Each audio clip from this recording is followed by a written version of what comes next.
Hey everyone, welcome back to my channel. So the guys behind the new film A Scout's Guide to a Zombie Apocalypse that comes out in November have asked me to create this zombie inspired makeup tutorial. I have included a clip at the very end of the tutorial so you can see where the inspiration come from. I purchased Stuart flat moulds for these zombie pieces and I will include a link to those in the description bar of the video. So I have 2 brow pieces and a mouthpiece all made from gelatin. I've cleansed Jack's skin with a mild astringent so that removes any oils. And now I'm using Prosade on a small cosmetic sponge just to flatten back Jack's eyebrows. This is something we always do when applying prosthetics to the forehead so that the piece can lay completely flat against the skin. When applying the Prosade, you can either dust around the piece on the face so you get an outline of where you need to glue, or you can just line it up, pull the piece back and glue in that area. That's what I always do. Now you need to apply the Prosade to the face as well as the piece and leave it to go completely clear before adhering it to the face. Now this glue is very tacky, so you can place it on the face but don't press it down until you're happy with your placement. If you're not happy, pull it off and readjust it. Once you are happy with the placement, press it from the centre and work your way out to the edges. Now as this is quite a long tutorial, I don't want to go into too much depth about applying these pieces. Instead what I will do is link Stuart video in the description bar because he has a more in-depth tutorial on applying pieces. Once you're happy and you've glued down all your edges with the Prosade, we're going to use a cotton tip dipped in some witch hazel to blend away the gelatine edges. You can spend a little bit more time than I did here, really flattening your edges with the glue to begin with. I've had 3 people to get through, so I was on a bit of a time limit with this, but it didn't matter because when I started rolling away all the edges, they blended into the skin absolutely fine. This rolling motion is going to cause the gelatin to lay absolutely flat against the skin and melt away from the piece. I'm now repeating the same process that we've just done with the mouthpiece, but this time with the eyebrow piece. So I've applied the Prosade to the skin as well as the prosthetic, allowed them both to dry clear, and then I've pressed it into place. Then same as before, I'm going in with the cotton bud dipped in a little bit of the witch hazel and I'm working my way around all the edges. This can take a little bit of time, but just be persistent with it. I'm taking Illamasqua's Skin Based Foundation in a slightly lighter shade than Jack, and I'm applying that all over the prosthetics and Jack's skin, also down his neck and over his ears. This is a medium to full coverage foundation. You will want something that's got a little bit of coverage to it. You can see once you start to apply the foundation over the entire face, it all starts to look a lot more seamless. And this is great, especially if your pieces are coloured slightly different. So this is how it looks once the foundation is on. I have left the inside of the mouthpiece. For the majority of this zombie look, I'm going to be using this Toby Sells FX Art palette, and this one is the Post-Mortem palette.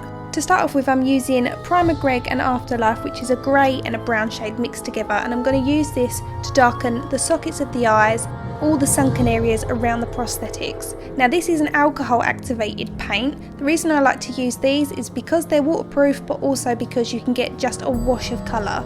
So I like to apply it with the damp brush first and then go over it with the dry brush just to blend it in. I'm also working that colour around the brow area and up onto the top of the forehead. And this is going to help us to achieve that sunken, ill zombie look. Next I'm taking this deep maroony red grease paint from my burn wheel and I'm applying that underneath Jack's eyes. This is going to create an infected, sore looking eye. As an alternative you can use a red eyeshadow. Next I'm creating the look of mottled skin, so I'm going back to my Post-Mortem palette and I'm doing different washes of colours. I'm using a medium sized paintbrush to do this and I'm flicking layers of yellows and browns, then a slight greeny appearance and then brown mixed with yellow, and I'm just layering different colours just to get that mottled appearance. Don't forget to flick this down the neck and over the ears. Out of that same palette I'm mixing the black and the grey together. On an eyeliner brush I'm applying this to the edging of the mouthpiece, and this is going to make the skin look like it's rotted and as though the blood that was there has turned grey. As the alcoholic paints can be quite fumey around the eyes, I've decided to go in with a darker brown eyeshadow and I'm applying this around the whole sockets of the eyes and also a little bit down the sides of the cheeks. Now to enhance the mottled appearance to the skin, I'm going in with a small brush and I'm applying the lightest shade in my palette in dots. And as I apply the dots, I'm going over it with my finger to blend it in, a little bit like doing freckles, but in different layers of colours. So now I'm going in with the dark brown mixed with a tiny bit of black and the grey. This is where you're really starting to get that dead look to the skin. Working on my mouthpiece, I'm going into my Flesh Tone Skin Illustrator palette and I'm applying a layer of the pink to where the gum line is. Again, even with this piece I like to layer the colours, so I go in with some pink before I go in with some red. I'm applying a small amount of the Dead Blood shade from my Post-Mortem palette to the outer side of the lips. For the teeth, I'm going in with the post-mortem colour, which is slightly lighter, and it's going to give us that bony appearance to the teeth first. Then we're going to go in with a little bit of black and apply this around the gum and the bottom half of the teeth to give it that decaying look. Then I'm going back over the gums with the dead blood colour, again from my post-mortem palette. Around the outside of this mouthpiece, I'm applying a little bit more of that grey colour called Afterlife. And this is just going to enhance that decaying skin around this mouthpiece. One of the key features on the zombies in the Scout's Guide to a Zombie Apocalypse when I went to see it was the veins.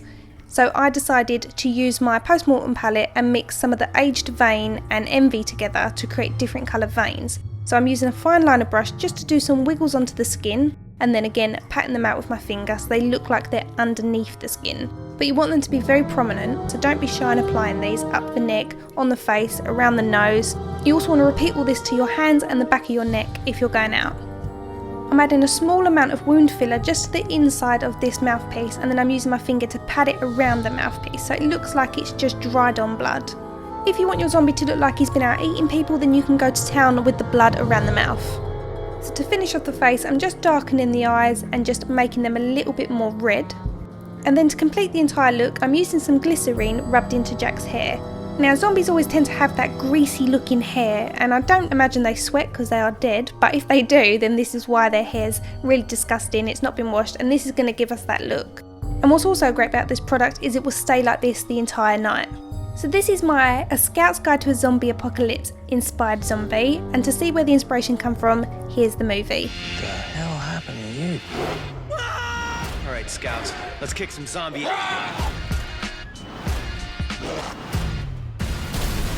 Wait, you're the stripper! Cocktail waitress. Carter, stop agitating them. What, any new profile pic?